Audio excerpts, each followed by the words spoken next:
Thanks for joining me in the second part of this video, where I've been working quite hard but doing very little filming because they don't mix too well.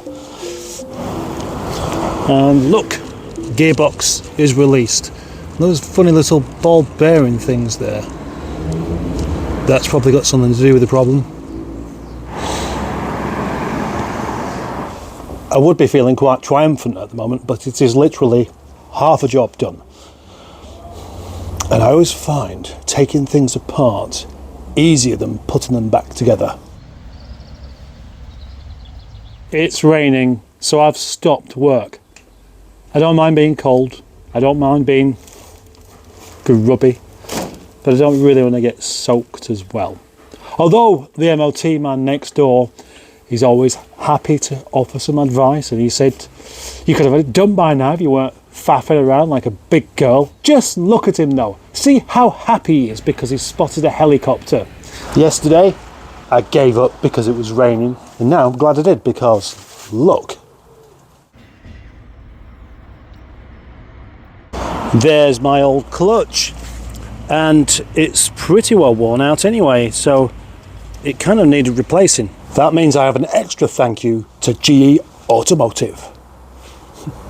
That sounded sarcastic, but I'm not being sarcastic, I'm really grateful. And there's the new clutch in, which I did get a little help from next door because the MOT man said, as he tends to be quite keen on seeing these things happen, called me a wet lettuce for not doing it in the rain, but that means the carpet's still dry.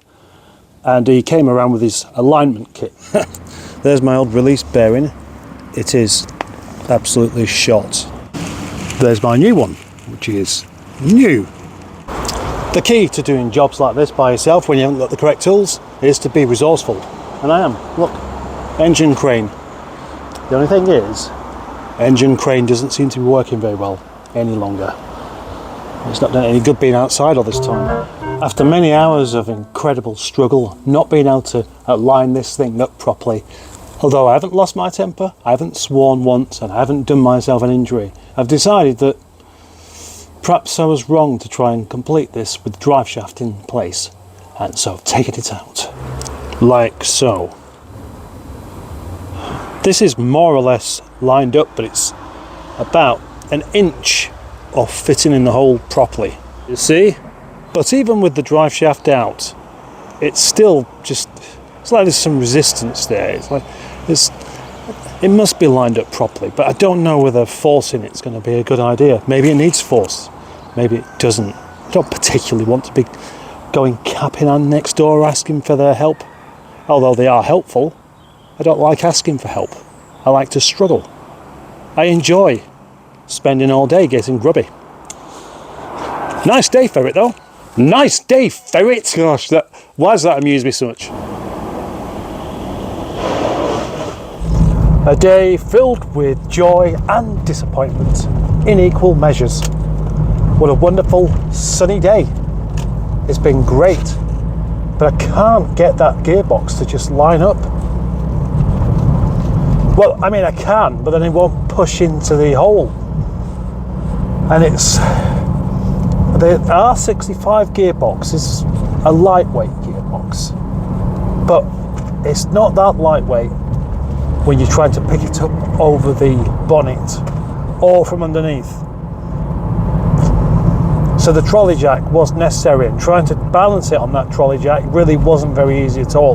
When I took it all back off again to start again, I couldn't get it to balance on the jack.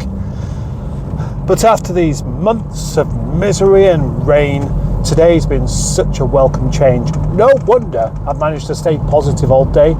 Unfortunately, perseverance alone wasn't quite enough. So I don't think I've been doing anything wrong. I've even been thinking, has the clutch been put on correctly? Yes, it has. Have I inadvertently changed the gearbox halfway through? No, well, I mean, inadvertently. I could have done it without realising. When I've got the time to do the job and I've got the weather, I still haven't got that little bit of something that makes these kind of jobs easy. Whereas other men are, oh, that's a doddle, that is. I'll do that in half an hour. I mean, it's obviously an exaggeration because that's how men work. They just exaggerate everything. And then when it comes to, oh, well, do you want to come around and do it then? Oh, no, I ain't got time. Well, it's only half an hour. I'm not talking about anyone specific, by the way. And now, as it's Tuesday evening, I'm back to the same issue that caused the problem in the first place of not really having the time. Got to wait till next week now before I have a full day where I can work on this. But by that point, my arms will feel better, my motivation will be back, and hopefully so will the weather.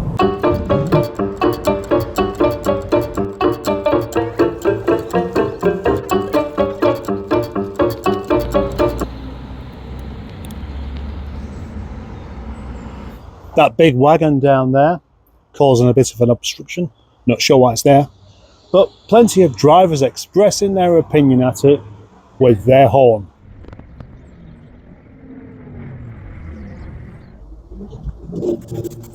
It's Saturday, and that means I have the time to continue with the job on Nigel. I'm determined that today that gearbox is going to be fixed. I've got about 4 hours to do it. How difficult can it be? Don't say that, you pillock! I have everything going for me today.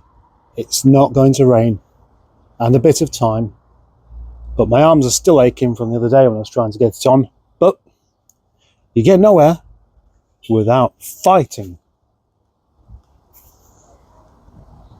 When I say fighting, I mean correct application of determination. I'm still struggling with this.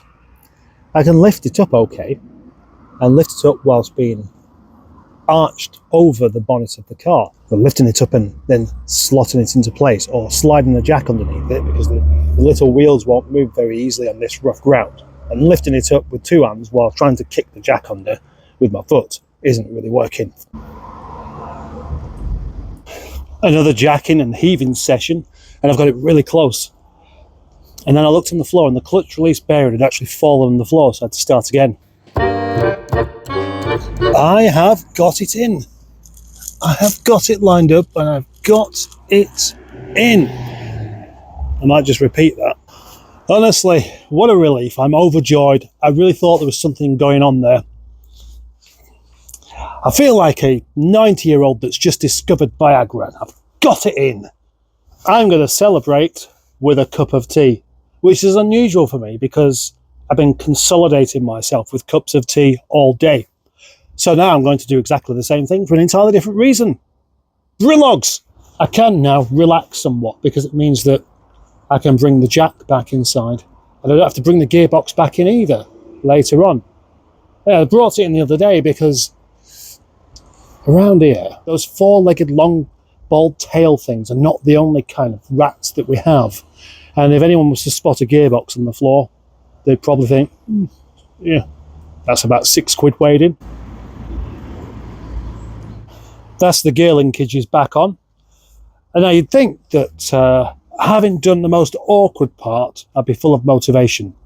But I'm kind of feeling a bit floppy now. Maybe that's the thing, the stress of getting that box back on is over. I've done it. I just hope that the release bearing hasn't gone wrong in the meantime.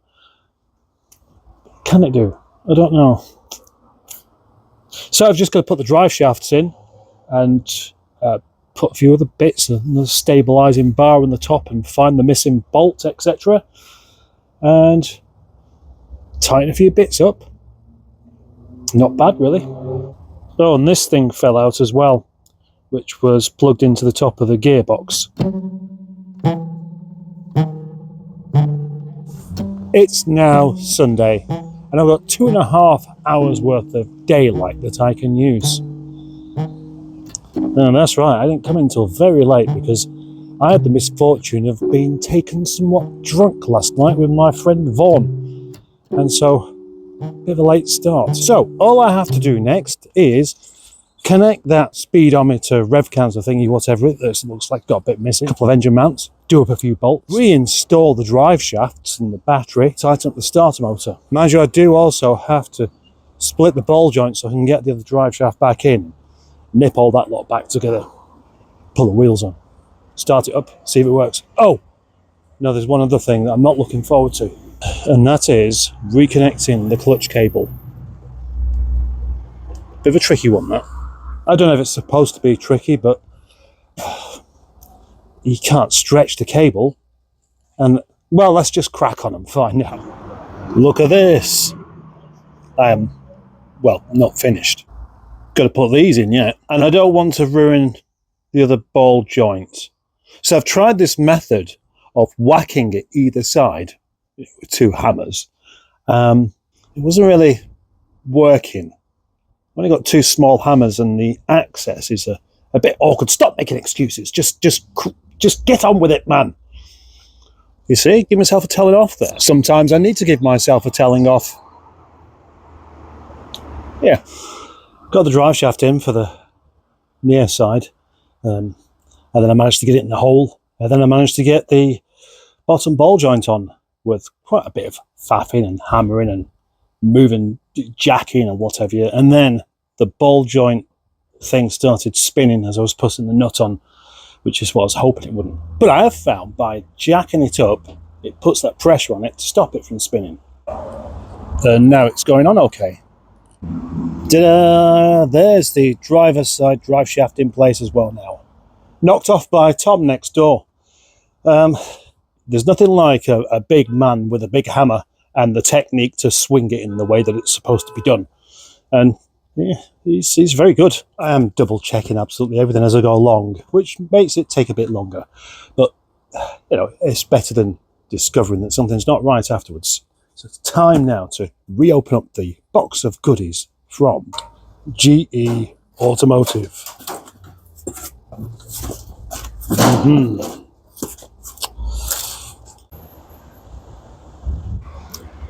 Okay, just the wheels to go on. Well, some more nuts and the battery. And that's it, but I keep thinking there must be something else I haven't done. And then the bit that I'm a bit worried about is starting up and it not working. The moment of truth has arrived. I feel quite nervous, actually. Let's go.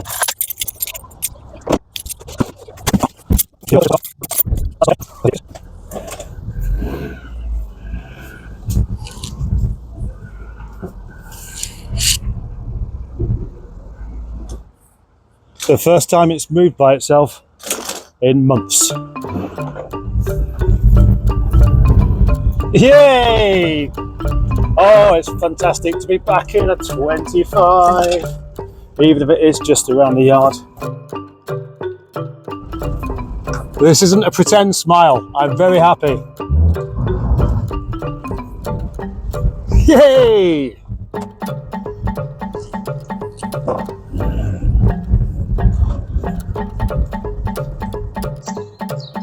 I've only got 16 days left on the MOT, but I've done only, well, less than 600 miles in it since then. So I think most of it should be okay. But the reason it's been off the road so much is partly due to that box, which just suddenly happened as I'd got something else sorted on it, which was the tracking, where it was wandering off all over the place, and I replaced the track rod ends, and then it was even worse. But now, as I just drove it around the yard there, it felt really tight and really just wanting to go. And now we see Mabel taking up the space that Nigel occupied for so long. Unfortunately, battery's a bit flat and the cables wouldn't reach, so I've had to use these to get there, which is a much better idea than relying on the alternator to charge it. So, one last thing to end this video with, I reckon. Unfortunately, it's not taking Nigel out on the roads because I'm not going to tax it till next month. But I could wash it. The first wash of the year should go to the multicoloured abomination known as Nigel. I can't tell you just how happy I am to have sorted Nigel out. Actually, I can. I could probably try, and I might just do that now. Hello, kitty. Meow. Why are you ignoring me? I'm a cat person. This car always felt like it was going to be something that wouldn't really let me down. So, over the past year or so, it's been a bit of a disappointment. But it's all just things that go wrong with cars when you use them, and when you don't use them as well. And Pride of Longbridge is coming up. Pride of Longbridge. Maybe Nigel will go to the ball after all.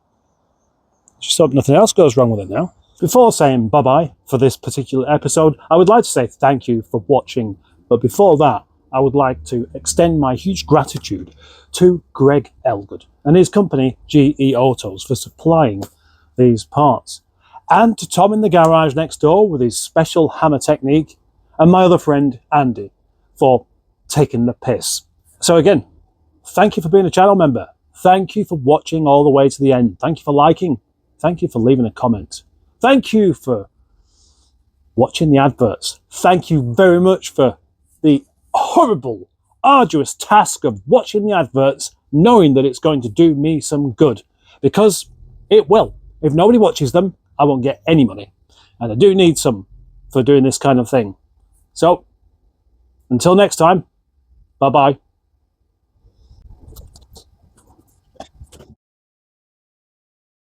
Well, it's come to that point during the day where the light's starting to disappear and my pot of arse has disappeared. So, what I'm going to do is just call it a day till tomorrow and have a tin of sardines.